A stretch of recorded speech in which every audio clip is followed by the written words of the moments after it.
Zakusenga Faith 256 mwebale kwekuumirako. Olwaleero njagala kwogera ku styles oba njagala kusomesa ku styles zisobola okuziniramu omukyala gwe bayita nabukalu oba omukazi atalina mazzi. Ebiseera ebisinga abaami mugamba abakyala tebalina mazzi, waliyo abakyala nga bakalu nga ne bw'oba omuzinye osobola okufuna amabwa ku mukira oba embolo y'ofunamu obuzibu nobeera ng'omukira gubeera gulunguka, bakiyita kulunguka, like gufuna bruises. Omanyi nga bw'oneekolobola bw'oti ku kisenge n'ofuna otubuutu oba ne weetakula. It happens to me, nina allergy wemba naabya amazzi aganyuguga neetakulatakula, naye wemba neetakudde oluusi nfuna otubuutu. So otubuutu tetuyita bruises, ne weetakula n'ofuna otubwa. So njogera ku mukyala omukalu, naye waliyo n'abaami eyo abakalu bayibawe. Gubadde okimanyi nti waliyo abasajja bassebukalu nga tavaamu yadde ettondo ly'amazzi, okumanya nga tavaamu ttondo ly'amazzi nga ne bw'aba amala mpewo. Omusajja amala empewo, ngenda bakolerayo vidiyo nkubuulira ensonga kiva ku ki era lwaki omala empewo, kabi ki akakirimu, kirungi oba kibi, okitegeera. So obanga wandyagadde okumanya ku nsonga eyo, subscribinga akadde kateekeko mbeere nga bwe nnaaba nkoze vidiyo eyo ogirisiivingirawo butereevu nga tewali gwe weebuuzizaako. Olwaleero njagala twogera ku styles zetusobola okuzinamu omukazi omukalu, naye ng'ekyo tukyakitadde ebbali. Njagala tutunuulire omukazi omukalu osobola otya okumuzina ne muwoomerwa oba n'onyumirwa, naye n'anyumirwa naawe n'onyumirwa.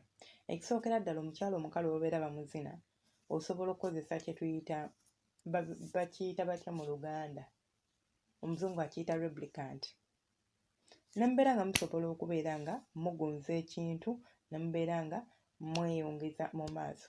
Omukazi omukalu tomuwanda malusu mu manayi, bannange abaami muyirekeraawo okubeera nga emmana y'omukazi ogiwandamu amalusu. Nze kindabikira bubi, nze nze omu simanyi oba kibayisa batya, naye sisuubira nti kirungi, kubanga osobola okumeera obusundo wansi eyo ne bukufuukira obusundo. Ago amalusu si malungi ge bakuwandayo. Waakiri ate okumuwandamu amalusu, lwaki waakiri tomutonyezaayo otuzzi? Ekisookera ddala style gye tugenda okusooka okutunuulira y'ey'okubeera gye tuyita missionary. Style eno ebeera nnungi nnyo ku mukyala omukalu. Mugenda kumbuuza lwaki. Abakyala abamu we tuba twezina, empewo bw'ekuyitamu oba bw'ekufuuwa oba okala, ekyo mubadde mukimanyi.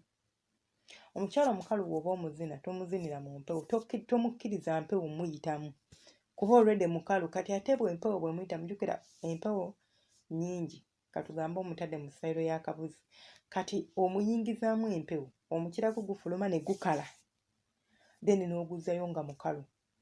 Ate nga ne gye guyingira wakalu, sigamba nti wabisi nti gugenda kuseererayo, okitegeera. So oba omuzina, muzine style ng'okozesa eyaki, osobola okukozesa missionary. Ate n'ekirala bw'oba omuzina, omukira gwo leka kuguggyayo gwonna gufulumya wabweru. Bw'ogufulumya gwonna mulamba bw'oguyingizaayo gwonna, making sure tegufuluma gwonna. Omuzina kitundu n'oddayo, kitundu n'oddayo, kitundu n'oddayo. Eyo style esobola okukuyambako okubeera ng'okuuma amazzi agali mu manayi amatinitini ago okubeera nga tegakalira, okusinga wandimuzinye ng'omuzina style mu exposinga ku mpewo.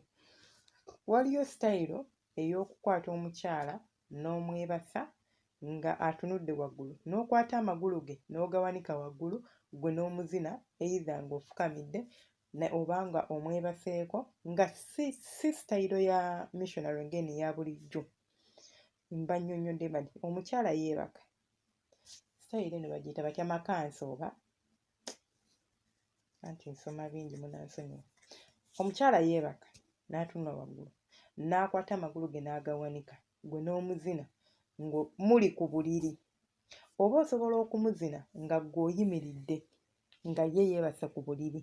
Omukira guno eno space eno, engeri gy'obeera nti wano obeera omuyimiriddemu oba ng'omulimu, kiba kimuwa ebbugumu era kiba kimuyamba wano mu kumuzina okubeera ng'empewo temuyitamu kubeera ng'akala nnyo, kubanga abasajja mulowooza nti mmwe abakalabuka mwekka, n'omukyala akalabuka era afuna obuvune bw'abeera nga wamuluma wansi ewassabuukirira n'wabeera nga wababuukirira bw'abeera nga mukalu. So ekirala kye nninza okubagamba mbagambye ekyokubeera nga musobola okukozessaako ku tuzzi oba abalina akasente kammwe musobola okugenda gye batunda ebintu by'omu kisenge. Amaduuka gano gye gali, muleme kgendayo kugula bino simanya biki byakwemazisa biki. Osobola okgenda n'obagamba oyagala ku lubricants naye w'oba ogula eri water based nti ebeera ekoleddwa mu mazzi, ebeera nnungi nnyo okusinga zino ezirimu oyiro oba biki biki. Osobola okugulayokko n'oteeka mu kiseege kyo n'obeera nga mba bwezira otonyezaayo n'ozina mukyalawo namunyumirwa. Bino ebintu abazungu bye bakozesa kubanga bo ate bakalu n'okutusinga. Batini bino bye mulaba mu buvidiyo bwa kinaakukka tebiboonoona. Ezo buvidiyo ziri firimu bazannyazannyi, si bya ddala nti babeera biri awo nga ffe ebyaffe ebya ddala bye tukola bye tukola. Sitayiro ki gy'osobola okuziniramu omukyala endala omukalu? Omukyala omukalu waliwo sitayiro endala gy'osobola omuziniramu gye twandiyise kajiiko, nti omukyala yeebaka ku buliri. Sitayiro eno ngirekomendingira by the way n'ab'embuto era nagisomesaako mu vidiyo yange ey'abakyala ab'embuto.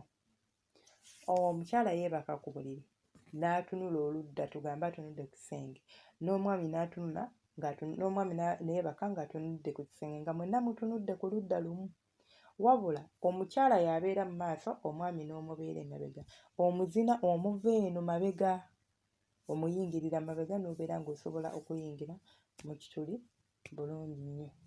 Ekyokubiri kyesaagala mwerabire, nabagamba omukyala oba omuzina naddala bw'aba nga mukalu osobola okumuzina nga bw'ozannyisa ku mukira, nga bw'ozannyisa ku musino. N'ekirala w'oba nga mukyala wo omwagala era ng'omwesiga ng'era ogw'ebbakuli, osobola okubeera ng'okola ki, ng'omunuunako ku musino, okubeera ng'osobola okuleeta obusimyo n'okubeera nga osumulula muscles oba osumulula obwagazi obuli eno wansi mu mumana, okubeera ng'esobola okuleeta ku tuzzi obeere nga tozina enkalu nnyo. So osobola okumugwa ku bbakuli nga bw'omuzina. N'ekirala abaami, omusajja asobola okuzina ng'akuzinira ku mazzi ge, nga ozina omukyalawo naye ng'omuzina ku mazzi go n'ofulumya. Sigamba gano ag'okumala, waliwo amazzi abasajja mulina ebika by'amazzi nga 3-4 njasooka kikakasa, naye nga mulina ebika by'amazzi bye mufulumya nga tonnatuuka ku mazzi ag'okumala. Kyekiri kye nabagambye nti waliyo n'abasajja abakalu. Kale munsikirize nkoma wano olwaleero, mubadde bawuliza balungi, saagala kukola vidiyo mpanvu, nja kwongerezaako awo omulundi omulala. Omukama abakuumire, ikooye njagala na kwebaka otulo tulluba, ikooye baddaage bantu bange. Omukama abakuumire temujjanga okwo. Gwe wenna atana subscribinga. Gwe omukadde weebale kwe.